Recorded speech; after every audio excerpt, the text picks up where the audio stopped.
Na zavihku avtomobilnost na MMC-ju, se pravi www.rtvslo.si, pa lahko pogledate rezultate zadnjih NCAP testov.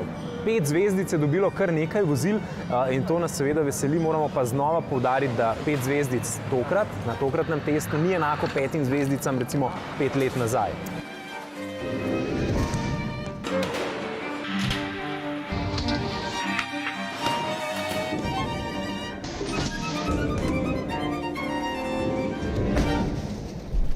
Pokažemo pa še drugačen trg.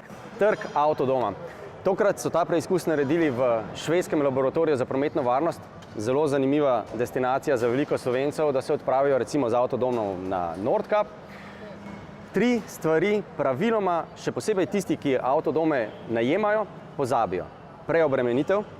Leteča džezva, ki ste jo pozabili na kuhalni plošči. Recimo. Izbira primerne poti, še posebej, če avtodom le redko najemate. Recimo gorski prelazi, ozke ceste so zelo problematične, še posebej pri spustih. Preobremenjeni avtodomi se pogosto preobremenijo tudi na zavorah pri spustih. In tretja, ne izbirajte se pri dolgih poteh, pogosto pride do trkov zaradi preutrujenosti voznika, ki vozi že več kot 12 ur. Zato pride do tega.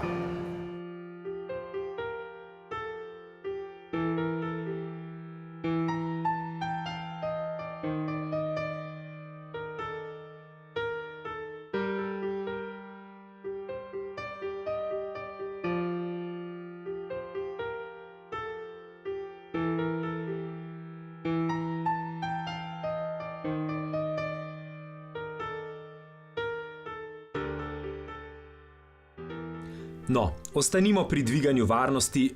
Pri Mercedes-Benzu so pokazali najnovejši Experimental Safety Vehicle. Od leta 1971 so jih razvili že več kot 30. Tokrat gre za popolnoma avtonomen avtomobil, pri katerem USB vtičnice oddajajo svojo energijo samo, če so pasovi pripeti.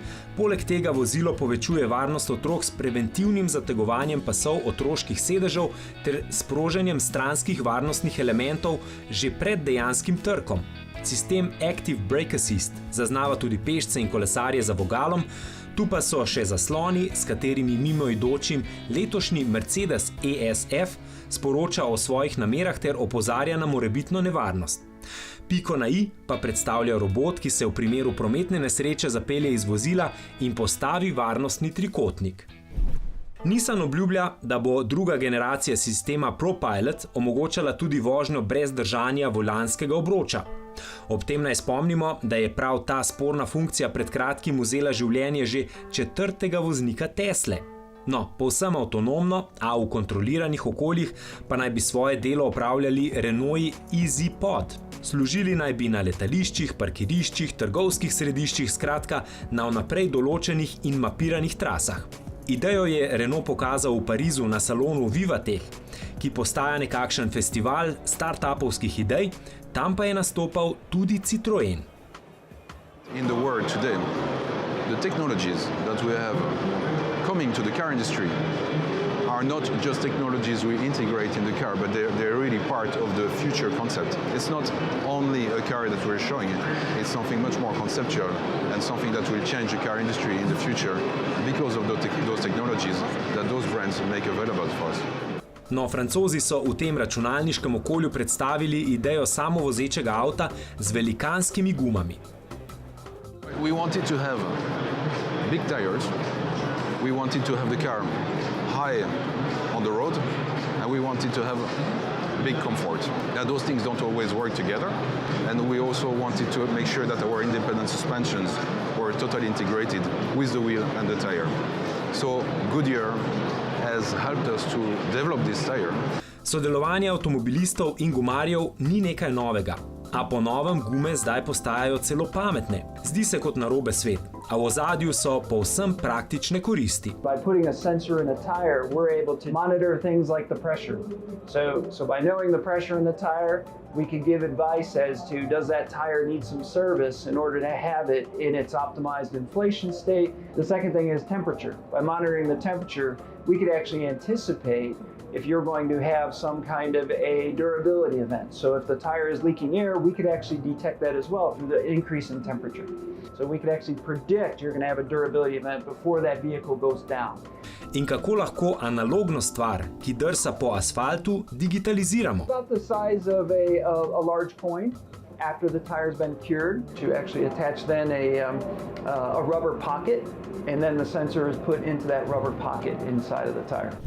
Samo letenje pa tokrat predstavlja Google v Helsinkih na primeru dostave malice z brezpilotniki. Porcije lazanje, mesnih kroglic, solate in sendvičev lahko skupaj tehtajo največ poldrugi kilogram, ta malica pa lahko odpotuje do 20 km stran. Pa še eno hitro imamo. Na sloviti severni zanki dirkališča Nürburgring je padel nov rekord, tokrat Renault z Meganom RS Trophy R. Z 20,6 km dolgim krogom je opravil v 7 minutah in 40 sekundah ter tako lovoriko v razredu serijskih avtomobilov s pogonom na sprednji kolesi spet pripeljal domov. Na domače ceste je zapeljalo nekaj novincev.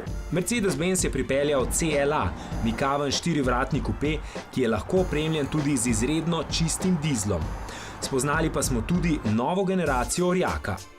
Pri Gelo-eju gre za dejstvo, da je kot pionir tega športno-terenskega razreda v določeni prednosti pred ostalimi vozili tega razreda. In v 4. generaciji, ki jo predstavljamo letos, je vozilo zraslo, s tem omogočilo tudi opcijsko 3. vrsto sedežev v samem avtu, medtem ko je prvi avto v svojem razredu, katerega količnik zračnega upora je padel pod 0,3, ima ga namreč 0,29. Pripeljala pa se je tudi dolgo pričakovana Škoda Scala, večja in prostornejša, predvsem pa bolj imenitna od Rapida. Mi smo zelo uspešno prodajali Rapida, ampak smo sem pa tja slišali malo pač ta besedo, mogoče malo nizkocenoven ali mogoče materiali bi bili lahko malo boljši, pa mogoče tehnologija bi bila bolj sodobna. Zdaj pač je avto, ki je super, ki je na sodobni pač tehnologiji, ima kakovostni materiali, ima veliko opreme in seveda ne mora biti nizkocenoven. Avto smo spoznali v novem gorenskem centru številka 1 za nakup avtomobilov iz koncerna Volkswagen, na novi lokaciji avtohiše Vrtač.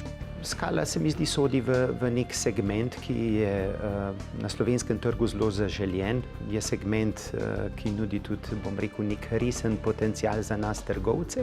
Takega modela si človek vedno želi, ker lahko dela.